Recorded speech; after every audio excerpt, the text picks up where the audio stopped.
Welcome back into Scousers Abroad. It's Jack and it's Ta back here yet again with another episode, a sadder episode than we've had in recent weeks. Liverpool falling just short in their Premier League title chase, but it's always good to see Ta, so that's brightened up my day. My friend, how are you doing? Jack, don't be sad. Come on, we still have a Champions League final ahead of us. Let's be happy. Still a chance to complete the treble. Exactly. I think that's about as good as a reward after that pure sad moment. I think back to 2019. You have the company goal where on that Monday, day after is 4-0 against Barcelona. You fall short in that title race. You still win the Champions League. We'll have a discussion on the Champions League later in the show today. Some combined 11 discussion, some season ratings out of 10 based on that result. But let's talk a bit about the Prem season, kind of that last weekend. It was in the end, I think I predicted City to stomp Villa. You thought Stevie G would pull it off. 75 minutes gone. You're looking great, Ta. But a 5-minute huge moment for City, and all of a sudden they come back. Kind of what are your emotions after that final weekend? Were you devastated that it was that close? Were you kind of just, what were the emotions like for you? Well, I actually watched the game. It kicked off at 10 p.m. here. I watched the game with both my parents. So I was sitting right in the middle, my mom on one side, my dad on the other side. And we were actually focusing on the Liverpool and Wolves game more than the City and the Aston Villa game because we didn't really expect City to go two behind. We watched the Liverpool game just basically cheering Liverpool and hoping that Liverpool get a good result to close out the season. Once Wolves scored, I was like, well, whatever. Win, lose, draw. It's going to still be second place.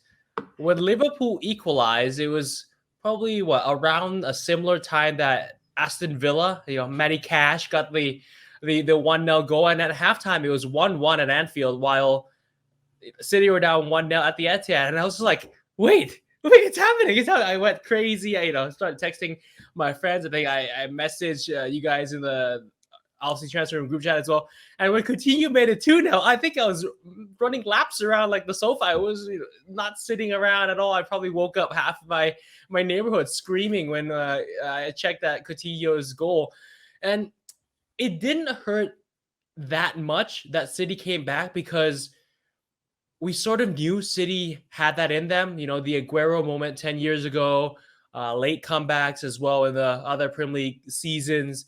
And Liverpool weren't winning at that time. If Liverpool were winning, if it was 2-1 at Anfield and then 2-0 for Aston Villa at the Etihad, it would have definitely hurt it more. But if the match ended at that time when Villa were winning and Liverpool were still drawing, it would have been even worse because, Liverpool would just completely blew it. I mean, Stevie G got the job done. But in the end, of course, can't really doubt City. They get 3 goals in 5 minutes, and you can blame Stevie, you can blame Villa's defense, you can blame whatever you want, but in the end, 93 points is more than 92. Liverpool got the comeback in the end, but didn't really matter, and we were just all back at square one again. I saw the question posed quite a bit, so I'll pose it to you. If it is 2-1 Liverpool, if they have that pressure on City, obviously they don't have a wire in Kevin De Bruyne's ear. Oh God, it's now 2-1 Liverpool. We need to score 3 goals now. But do you think that almost could have had an impact if Liverpool were leading when City were still down 2? Oh, definitely. I think that the mood at the Etihad definitely would be much worse. You could sense it at Anfield when Cash got the first goal, when Coutinho got the second goal. It just urged the team to want and try to get that lead. Meanwhile, if you flip the situation to City and, City fans hear that they're 2-0 down, of course, at the Etihad, they're seeing that. And then they hear from the news or watch from their phones or whatever that Liverpool are up. The mood is definitely destroyed. Every stadium you go to, it's that instant. And players sometimes can say, oh, we block out the crowd noise, the fans' mood and everything. They can't. It's the final day. At the end of the day, you're human. You interact with other surroundings around you, and for sure, it will have an impact on the City players. So, we could say, if that have happened, Liverpool would have got the advantage. But you could at the same time blame Liverpool for drawing games early on. They didn't have the business drawing in the Premier League. Could have been over way before. So both teams had that what if, what would have happened moments, but in the end, it is what it is. I agree with that. It's a very healthy mentality. You get 90 plus points in the Premier League. It's so difficult to do that. I mean, how at many a certain times did point, Sir Alex Ferguson's side get over 90 points? I mean, not a lot. And I think that's an entirely different show. We may do that during the summer, look at some of the past sides, where would they stack up, stuff like that. But when you get 90 plus points, so much over 38 game season is it's so long, so arduous. You get to 90 plus, you're just hoping someone else drops some points. And in the end, it was a point short for the second time in now, 3 years, 4 years, that it's been just a point short. Back in 2019 was the last time that happened. But in 2019, a Champions League was won in Madrid. Now, it's not in Madrid this year. It's in Paris. It's very exciting, I think it's beginning to set in that we are in a Champions League final. It's kind of been like it's been a weird one for me. I don't know how you felt, but it's beginning to dawn on me.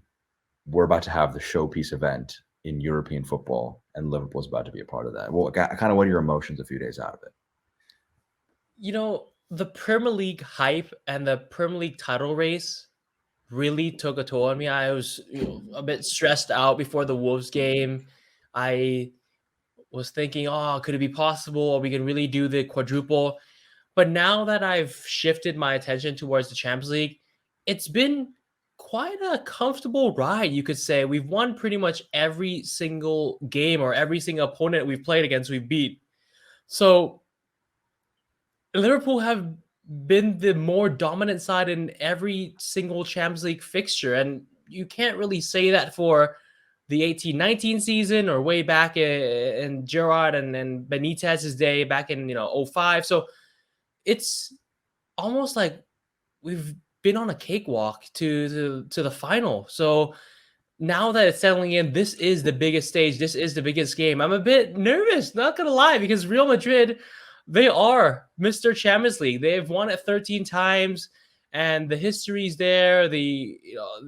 Everything that you talk about the Champions League, you think of Real Madrid, the Galacticos, the Los Blancos. So yeah, I'm very nervous / excited for this one. I've not been as hyped for Champions League games this season, just because of the fact that Liverpool have played against sides Liverpool are on paper expected to crush. So yeah, I mean, it's a weird feeling, Jack, because all of a sudden this is the game that matters. Yeah, out of nowhere. It's going to be a big one. You mentioned European royalty. Obviously, Madrid carry the heavy load of this, but after Saturday, there will be 20 European Cups between those two sides, which is an unbelievable number, 20 times in history. I think the competition was 1960 something. I think it was maybe even a bit later than that. In the day. So it's been around for a bit, but 20 times between the two of them is unbelievable. There's a lot to talk about for this match. I guess in terms of the fitness levels for players is a big talking point. Virgil van Dijk, Mohamed Salah, he came back against Wolves. He scored the winning goal in that match, as a matter of fact. Fabinho, Thiago, some of the big names that have been kind of tossed up in terms of their fitness status. The two big guys, I think, are Fabinho and Thiago, where they're the two biggest question marks, I believe. In terms of those two guys, there's three situations. Neither, just Fabinho. Well, it's four situations. Kind of weird. Neither. I was thinking there. I was like, wait, isn't it one of each and then both and then none? Exactly. Neither, one of each, and then both. The win, you I guess, would kind of break down kind of how you view Liverpool's chances of winning. Move up and down based on one of those four scenarios taking place. I'll give you the live Google stats percentage right here. If both of them start, so we're saying Fabinho is fully healthy, Thiago is fully healthy, I give Liverpool over a 70% chance of winning the game. I'm going to say 70-30. I actually think Liverpool's strongest side, and I don't want to spoil the combined 11s just yet, but Liverpool's strongest side should be able to deal with this Madrid team. Maybe the midfield is the area that Liverpool might not be as dominant in, but the rest of the other areas of the pitch, I'm very confident. If only one of them started, if only Thiago starts, I'll say it's a 50-50 toss-up. If Thiago doesn't play less than 50%, if both are injured, oof, we're looking 20 to 30% Liverpool win. So, Ooh. I mean, it's huge. It is absolutely huge. And Klopp's been, I guess, a bit quiet about it. Van Dijk's playing, so that's fine at the back, and Salah's fit to go. So it's all about them two boys in the midfield. It will impact a lot of how the end result goes. It's going to be fascinating because I think, well, you mentioned the combined 11. Let's just do it right now. I think I've seen quite a few of them online, which have been very interesting. And there's been some hot takes on Twitter. There's been some very hot takes. There have been. And I'll admit my own biases. You think about when you think about someone rating your team, another fan, you're thinking, how on earth do they say that about our players? And I'll devil's advocate for a second. They don't watch as much as we do. They don't watch every match. They don't kind of have the years of background knowledge. So my knowledge of Liverpool is like the back of my hand. My knowledge of Madrid is very, very poor. A lot of it is PR and kind of rep. The ratings on FIFA. I'm kidding, but let's lead it off at the back with the keepers. Courtois versus Alisson. I'll take the first one. I think Alisson's the best goalkeeper in the world. I think you can make a very good argument for Courtois being one of the best, if not the best, shot stoppers in the world. But I think that with Liverpool's system, the high line, I don't know, was it him or Van Dijk was man of the match in the Spurs Champions League final match? I forget who exactly it was, but he was a big performer in that. Again, you can't go wrong with either keeper, but I just think that with the form Alisson has been in, I don't. Me personally, it's an easy one, but I understand there's a debate there. Yeah, completely agree, 100%. Alisson, Becker, pound for pound, is a better goalkeeper than Courtois this season. I think that he's got a better all-round game. Shot stopping, you could say Courtois got that length. He's got that ability to make the wow saves. But Alisson just keeps things calm. And at times, yes, it's a bit nervous seeing him play out from the back. But it's a quality sometimes that comes with risks. So I think that, I'm going Alisson just like you. Let's go to the right back position. Trent Alexander-Arnold, Danny Carvajal. Who are you going with, Tom? Trent or Carvajal? I mean, is this even a question, Jack? Trent Alexander-Arnold is a generational talent. He has transformed the way right backs learn how to play the position nowadays. You can't just run up and down the wings. You can't just be a Gary Neville, do those boring stuff. You have to be able to cross. You have to be able to assist players, find those through passes. Alexander-Arnold all day. The experience of Carvajal is big, but Trent at 23 is playing in his third Champions League final. I think that you talk about creative threats. I'm not sure there's a bigger one in world football than Trent at his peak. I think it's an easy one at right back. Let's talk about the center backs. We'll go two at a time. I'll go first here. Don't go with that. Don't go with the no-brainer pick. Come on. And this is it. Oh, I'll give you both center backs. I'll give the pair together. So the no-brainer, and stunningly, Virgil van Dijk doesn't make some people's combined 11s. Perdóname? Gotta check what they've been drinking, my friend. Perdóname? I mean, what on earth are you smoking if you want to say Van Dijk is not? ¿Qué pasa? ¿Qué pasa? I mean, name me a center back in Europe, in the world better than him. I don't think you've got one. And you're saying he's worse than two Madrid center backs? It would be the greatest Champions League victory of all time then, by that logic. Let's skip this. Let's skip this nonsense, Jack. Van Dijk's on both of us. 100%. It's going to be terrible. I'm going for a fourth Liverpool player in a row. I'm going to say Ibrahima Konate. I'm going over Joel Matip. And I would even put Joel Matip ahead of Alaba and Militao. Again, maybe it's a bit of my PL ignorance. I'm fine to admit some of that. But I just, me personally, I think that I trust those two immensely. So I'm interested if you let a Madrid player into the side yet. Not yet, Jack. I'm going with you. I'm riding with you. Look, Alaba, decent left back, but he's not a natural center back. So he's not going to beat Matip. He's not going to beat Konate.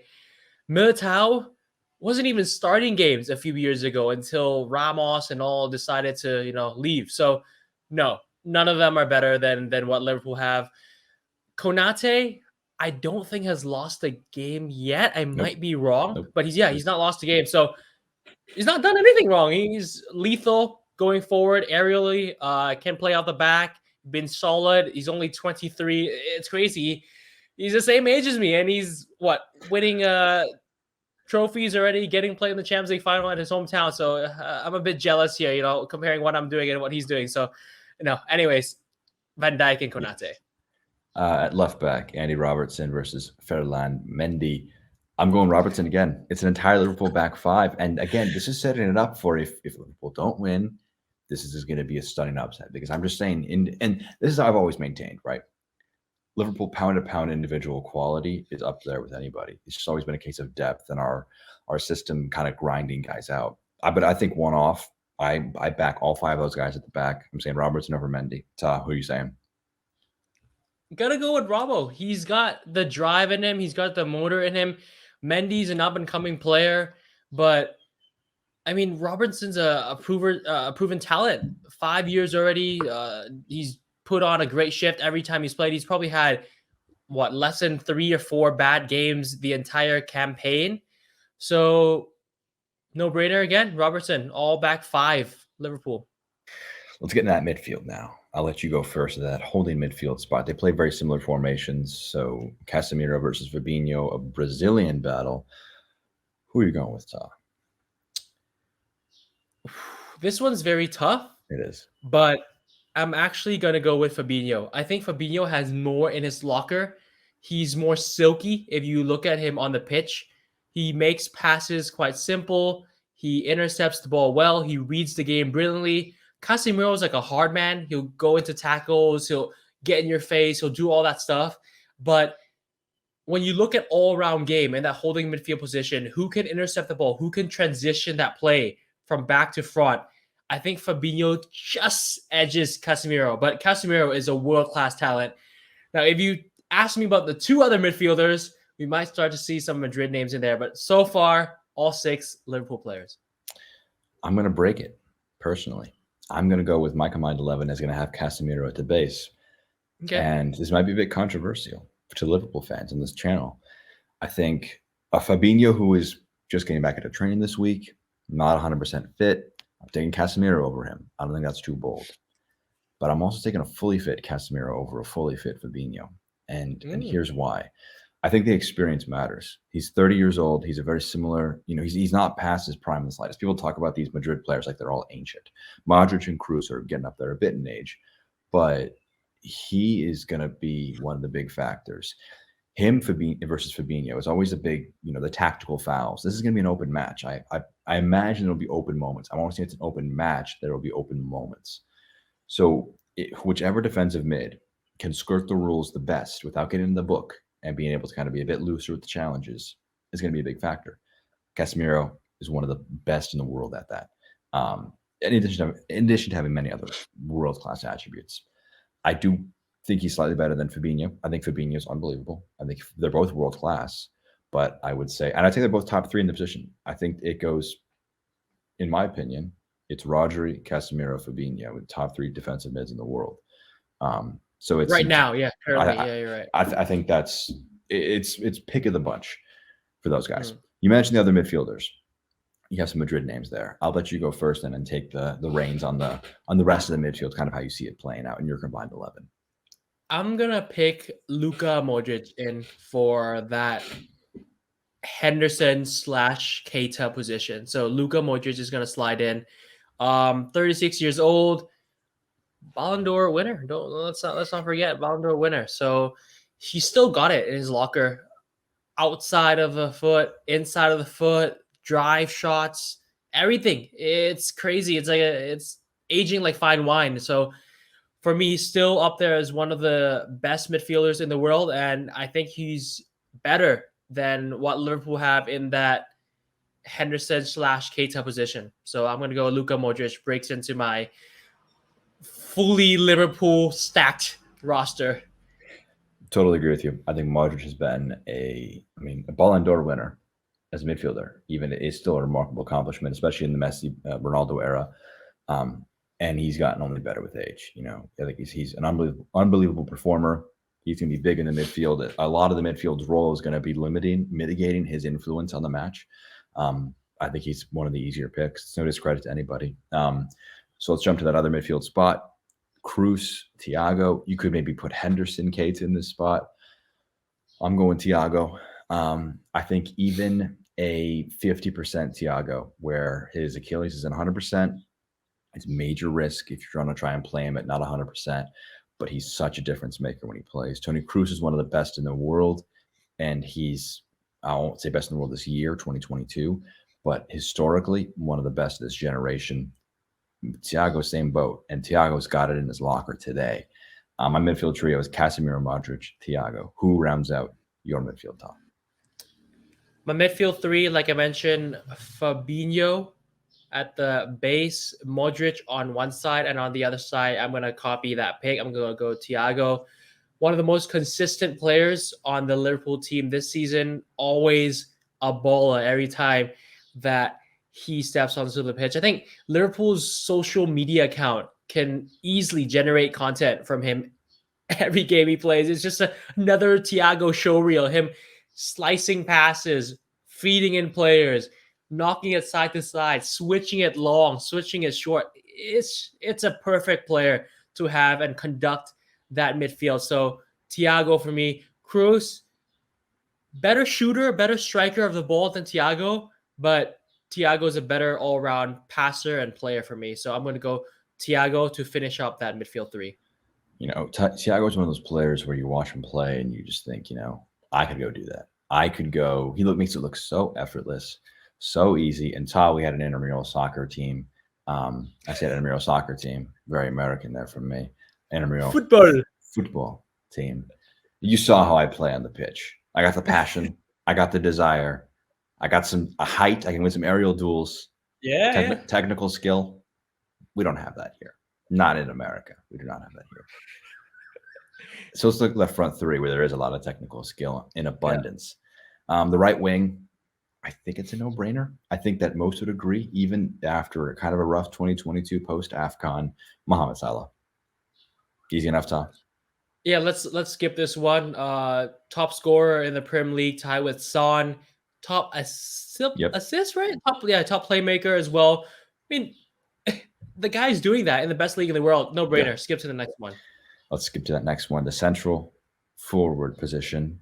I would for Liverpool, my nominee would be Sadio Mane. I imagine the front three is Salah, Mane, Diaz is my predicted front three. So it'd be Mane versus Benzema in my eyes. Mane's been really good since moving to the false nine role. I think Benzema's been the best player in the world, though. I think that's also a very no-brainer one. I think it'd be unfair for us to kind of say no-brainers for Van Dijk and Salah and not also say it's a no-brainer. No discredit to Mane, but I think Benzema's been that guy this year, and he's an easy center forward pick for me.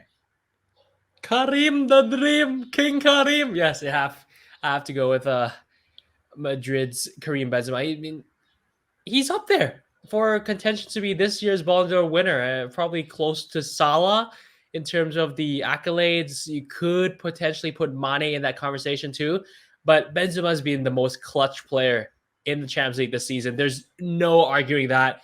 Late goals against PSG, against Chelsea, against City. He's always answered when called upon, and Ancelotti feels so comfortable just leaving him and letting him do his thing up there. So King Karim for me to lead the lines. And left wing to round out the combined 11. I'll let you choose, Todd. Do you want to go first, or do you want to round it out with your pick? I'll go first.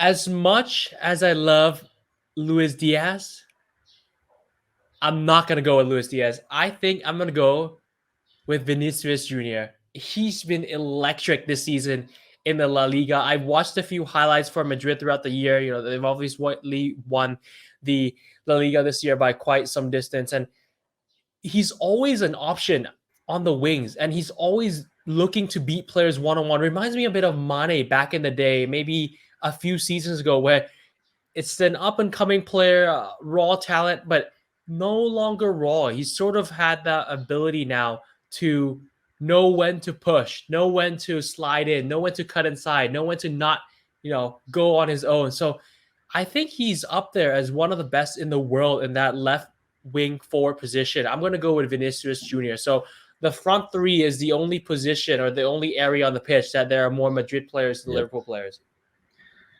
Yeah. And I am, unfortunately, I guess from a Liverpool perspective, going to agree with you in terms of the Vinicius pick to round out the combined 11. He's got 17 goals, 10 assists in La Liga. That deserves credit. Him and Diaz are entertainers. And they can get off your seat with the kind of tricks they can pull out. Diaz has been electric.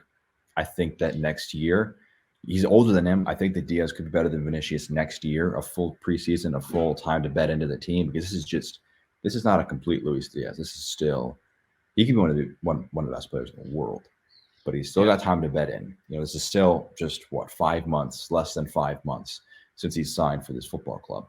So Tao, we each have a majority of Liverpool players in our combined 11s. Does that mean for your prediction then? It's got to be Liverpool, right? Jack, you see this over here? I got it at the Liverpool store a few months ago. It was a mistake because I should have asked them for number 7 because we're going to win it in Paris this Saturday. It's coming home, Jack. Number 7 is coming home to Anfield. Let's complete the treble. I'm very confident in the match. I'm actually going to go give my score prediction right away. I think it's going to be 3-1 to Liverpool. It's going to be close to start off, but I think that an early goal, maybe 20 to 30 minutes into the match, will settle the nerves. I'm going to go Salah to open things up. Second half, maybe a screamer from Thiago or, Luis Diaz, one of those flair players. Madrid's going to get one back through Benzema. People are going to be worried. People are going to say, oh, my Madrid are going to on for the comeback again. And later on, I think Ibu Konate gets the winner in his home city and runs out into the beautiful sunset of Paris to bring home that 7th Champions League title back to Anfield. What a story. My story is going to be a bit more dramatic. I'll save my prediction. You won't know my prediction. I'll tell you the story of the match. We've had 3 trophies that have been made of major contention. All of them have gone down to quite literally the final possible moment. Penalties in the Carabao Cup, penalties in the FA Cup, the final 20 minutes of the Premier League season. Thousands of minutes are played in the Premier League season by each team, and it came down to the final 20. It's only natural. This side is known and will be known for taking it down to the wire. You already see everybody moaning. You won 2 trophies, but you didn't beat Chelsea in regulation. You had to beat them on penalties. Kepa had to miss a penalty. Mendy saved Mane's. I'm the rival fan. Jack, do this. But I think they're gonna have a third reason to cry. It's gonna go to pens. No goals. People are saying they want a thrilling match. They're getting nothing. It's a Ancelotti and Klopp terror ball festival. There is nothing that is fun to watch about this match. It goes all the way to pens. And Benzema has been subbed off because he's tired. He's old. This man scoring the winning penalty is Mohamed Salah. Ooh. And after he scores it, the shirt comes off. And what does it say on his chest? 2026. He's signing.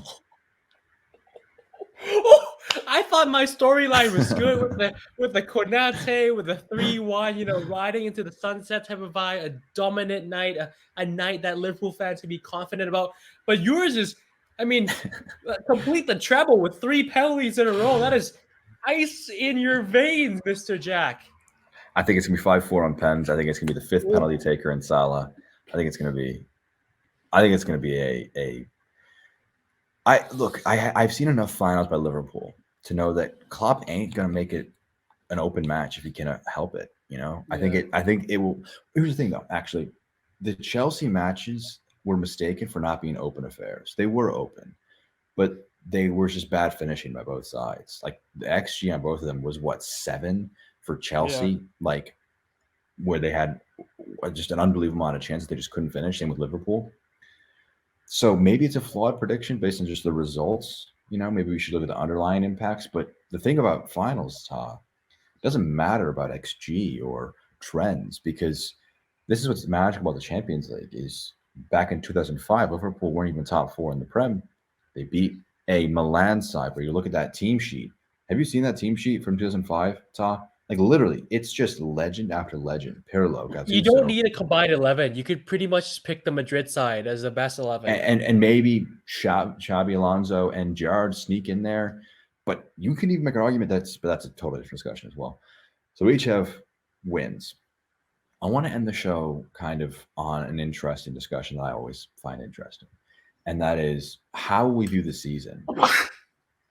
Bless you, Ta. Thank you. How we view the season based on how this match pans out. And this is going to be obviously a lot of it. You could ask yourself before the final day of the Prem season how you'd view the season, and then you'd have the Villa heartbreak where they were up 2 goals, and that would change your impact if you want it, obviously. Before the final, where does your season out of 10 for Liverpool stand right now, and where does it change based on the results this weekend? Out of 10, the season's been a 9. I think everything has gone right except for that final day of the Premier League season. But hey, what did we expect? Did it really upset us that in the end, Madrid were the side to, not Madrid, sorry, City were the side to beat a very poorly defensive Aston Villa side at home? No. So Liverpool did everything in their power to put themselves in a position to win the title, didn't come home. It's fine. Still took care of the 2 domestic trophies. Klopp's now won every single competition except for the Europa League that he's been a part of. So success there this season.